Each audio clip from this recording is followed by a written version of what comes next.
warahmatullahi wabarakatuh.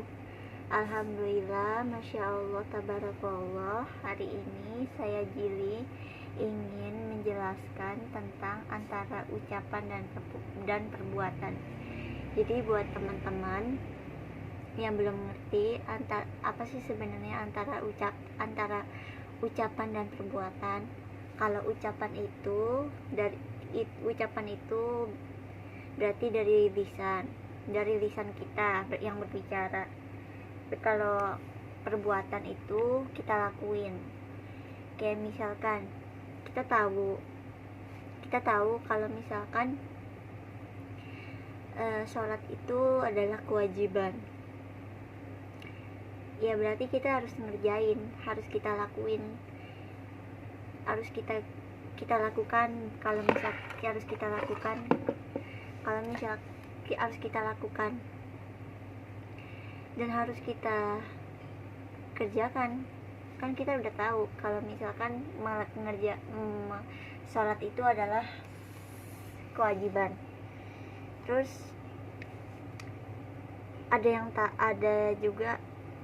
tahu, kadang kita tahu kalau misalkan kita udah nikah, ya kita harus menafkahi istri dan anak-anak kita.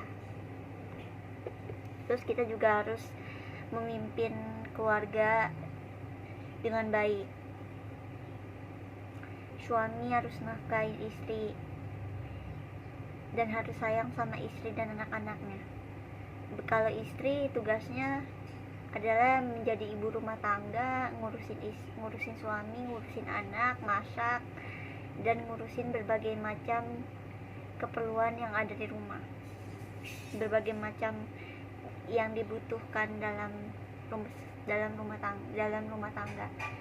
Nah, kalau ucapan itu kan dari lisan, dari ucapan kita.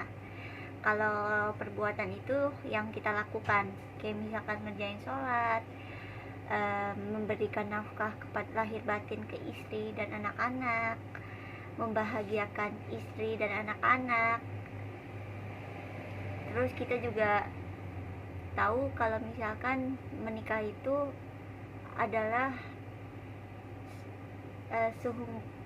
bukan main-main, itu sebuah keseriusan. Ketika kita udah memilih untuk menikah, udah memilih pasangan yang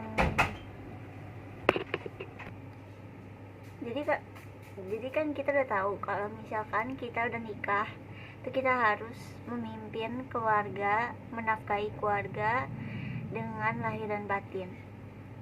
Kalau cewek itu tugasnya adalah menjadi ibu rumah tangga, mengurus suami, mengurus anak-anak. Tapi kita tuh nggak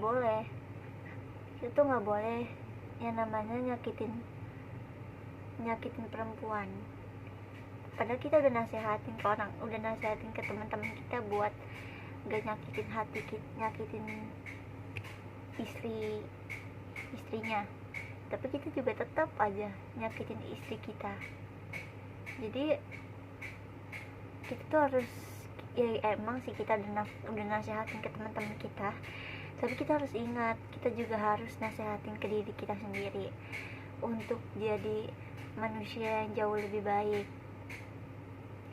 jadi manusia yang bisa memimpin keluarganya dengan baik, menjadi seorang suami yang baik buat istri dan anak-anaknya. Iya sih, kita udah ngasih tahu ke orang lain bahwa kita tuh nggak boleh nyakitin wanita. Kita harus jadi suami yang bisa nafkahi istri dan anak-anaknya.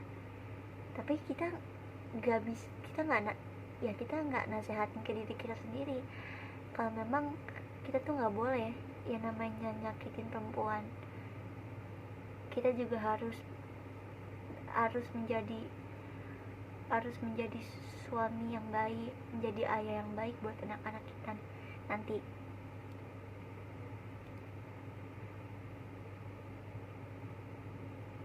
Jadi ingat ya teman-teman, kita tuh harus bisa ngejalanin apa yang udah kita ucapkan dan harus kita lakuin dengan perbuatan. Kalau misalkan kita udah tahu bahwa sholat itu kewajiban, ya kita lakuin. Apa yang udah kita omongin ke orang lain, ya kita harus terapin juga ke diri kita sendiri. Bukan berarti kita ngomong ke orang lain tapi nggak kita terapin ke diri kita sendiri untuk jadi manusia yang jauh lebih baik. Jadi kita harus sesuai sama apa yang kita ucapkan dan kita lakukan dengan apa yang udah kita ucapkan itu, dan harus kita ingetin ke diri kita sendiri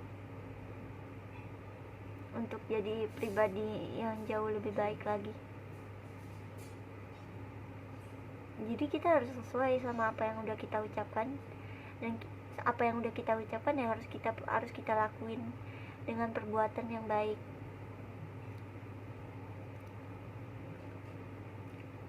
Jadi ingat ya teman-teman, ketika kita nasihatin ke orang lain, kita juga harus bisa nasihatin itu ke diri kita sendiri,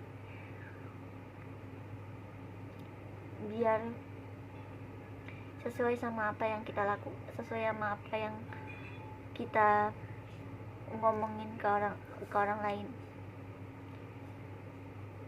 Sekian penjelasan dari aku, semoga videonya bermanfaat. Jangan lupa untuk di like, di komen, di share, di subscribe, dan jangan lupa aktifkan lonceng notifikasinya agar kalian gak ketinggalan kalau misalkan aku upload video baru. Terus jangan lupa follow seluruh akun sosial media aku yang aku taruh di description box. Aku akhiri dengan salam. Wassalamualaikum warahmatullahi wabarakatuh. Bye bye guys, see you next time to my video. Bye bye.